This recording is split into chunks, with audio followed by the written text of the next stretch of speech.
If you look closely, you can see something that we have not been seeing a whole lot of lately, but that is actual Republican leaders, elected officials wielding power. I know, shocking, because these people get elected and they go into office and they're basically still controlled by the left, and they tend to be so afraid to wield power. So this is why I say that I finally see these leaders wielding power, and it's great. So we all know what's going on with the trucker convoy in Canada right now. These people are protesting what is basically a fascistic, authoritarian regime of mask mandates and vaccine mandates and all of this other crap. The Canadian truckers are rising against this, and the people online see it. That is why when they started a GoFundMe to support these people, that raised money to the tune of $10 million that was going to be seized by GoFundMe and distributed to quote unquote charities of their choice. Now that sounds a lot like theft to me, which is what it actually was.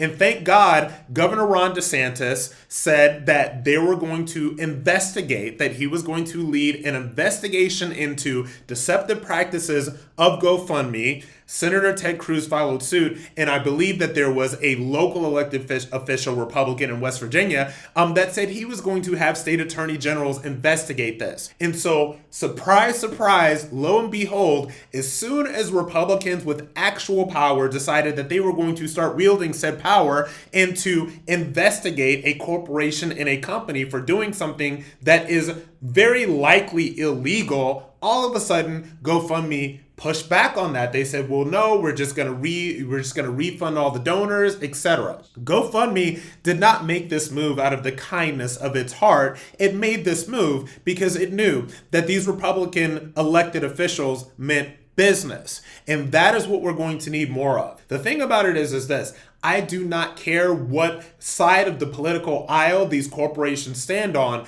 but their actions will let you know exactly who they are. GoFundMe allowed millions of dollars of funds to be raised for leftist bad actors that spent the summer of 2020 burning down this country, taking over police, buildings, etc. And they allowed that to go. But as soon as something that is seen as a sort of conservative-leaning cause comes up, they try to seize $10 million of people's donated money so that they could float it to other liberal-leaning agendas that more fit what they're trying to do. That is not only immoral, it's likely illegal, and thank God these Republican elected officials are finally starting to stand up and wield their power against us. And let me tell you something, they better get used to it. They better get used to having to use their power to investigate corporations that let themselves be influenced by the far left and let the far left set the agenda in terms of how they are going to fund different people or what they're going to do with